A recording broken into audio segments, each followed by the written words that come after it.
Team भी बनाई गई है। इसके साथ साथ जो हमारा डिपार्टमेंट है वो सभी प्रकार के जो नए इक्विपमेंट्स हैं उनको उपलब्ध कराने का काम कर रहा है। सेना के हेलीकॉप्टर भी तैनात हैं। जैसे ही ये जो मौसम ठीक होता है तो वो सेना के हेलीकॉप्टरों से भी रेस्क्यू अभियान किया जाएगा।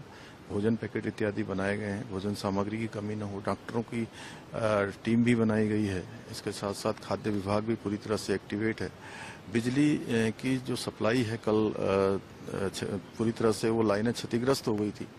बिजली को फिर से रिस्टोर करने का काम तेजी से चल रहा है, नई केबल डालकर, क्योंकि मौसम बड़ी चुनौती वहाँ पर बना हुआ है। जल्दी ही जो है बिजली चालू हो जाएगी तो वहाँ पर जो अभी टावर काम नहीं कर पा रहा है, मोबाइल इत्यादि उस टावर से नहीं कट पा रहे। मैंने वहाँ के 3-4 ग्रामीणों से बात की है, वहाँ के जिला पंचायत सदस्य हैं, अन्य लोग हैं। उन्होंने बताया है कि वो सभी से संपर्क स्थापित करने का प्रयास कर रहे हैं। हमारा हर संभव प्रयास है कि सभी को जो है सुरक्षित निकाला जाए। एक एक जान हमारे लिए बहुत कीमती है। मेरा धराली गांव फिर से जो है, धराली नगर फिर से जो है अच्छी स्थिति में आए, सभी व्यवस्थाएं वहां पर फिर से व्यवस्थित हों, उसको हम प्रयास कर रहे हैं। मैं आदरणीय प्रधानमंत्री जी का भी धन्यवाद करता हूं। कल भी उन्होंने हर संभव मदद का, सहायता का और आज भी पूरी जानकारी ली है और उनके स्तर से लगातार सभी भारत की एजेंसियों को हमारे यहाँ के लिए हर संभव सहायता के लिए कहा गया है।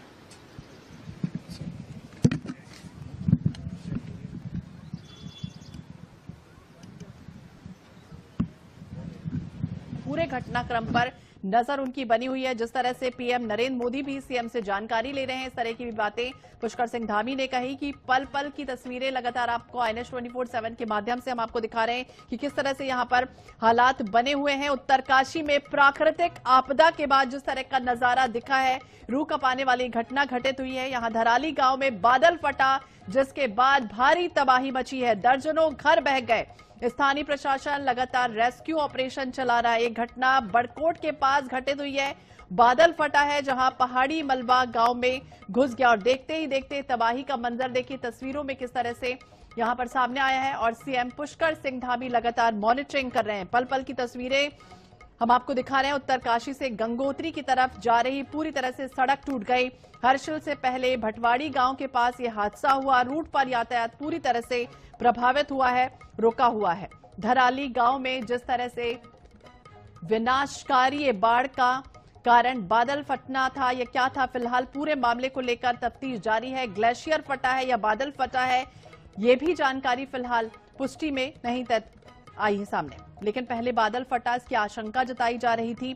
मौसम और सैटेलाइट से मिले डेटा का अध्ययन करने के बाद विशेषज्ञ भी ये कह रहे हैं कि जब पहाड़ों पर जिस तरह से बर्फ पिघलकर पानी जमा हो जाता है और अचानक नीचे की ओर बहता है, इसके बाद इस तरह के बाढ़ के हालात बने हैं। भारी बारिश देखिए किस तरह से यहां पर आई और इसके बाद भूस्खलन के कारण धराली को जोड़ने वाली जो कई सड़कें हैं, रास्ते हैं, वो किस तरह से ध्वस्त हो गए, उसकी तस्वीर देखिए। उत्तरकाशी का ये नजारा, जहां मलबे से रास्ते बंद हो गए हैं, कई लोग अभी भी दबे हुए हैं, इस तरह की भी जानकारी मिल रही है। कई लोगों को बचाया भी जा चुका है। तो सीएम धामी आंध्र प्रदेश के अपने दौरे से सीधे देहरादून पहुंचे और राज्य आपातकालीन संचालन केंद्र भी पहुंचे थे। प्रशासन, पुलिस और अन्य वरिष्ठ अधिकारियों के साथ राहत बचाव कार्य लगातार किया जा रहा है और पूरी तरह से समन्वय बैठाया जा रहा है। बिजली बहाल करना सर्वोच्च प्राथमिकता है। जिस तरह से अभी आप सुन रहे थे सीएम को, उन्होंने कहा कि युद्ध स्तर पर रेस्क्यू ऑपरेशन चलाया जा रहा है। पल पल की मॉनिटरिंग पीएम भी ले रहे हैं। तो उत्तरकाशी, रुद्रप्रयाग, चमोली, बागेश्वर, पिथौरागढ़, उधम सिंह नगर में कहीं कहीं भारी से बहुत भारी बारिश का ऑरेंज अलर्ट एक तरफ जारी किया गया है, दूसरी तरफ देखिए राहत बचाव कार्य लगातार जारी है। तो उत्तराखंड सरकार ने एक बयान भी हाल ही में जारी किया और यह भी कहा कि बचाव और राहत कार्य लगातार जारी है, जिसका नेतृत्व भारतीय सेना, ITBP, NDRF, SDRF कर रहे हैं। उत्तराखंड सरकार के अधिकारी लगातार मॉनिटरिंग कर रहे हैं और अब तक 130 से अधिक लोगों को बचाया भी जा चुका है। लेकिन दूसरी तरफ और भी लोगों के दबे होने की संभावना है, उन्हें भी जल्द से जल्द एक एक जान कीमती है। सीएम इस तरह की भी बातें करते हुए कह रहे हैं।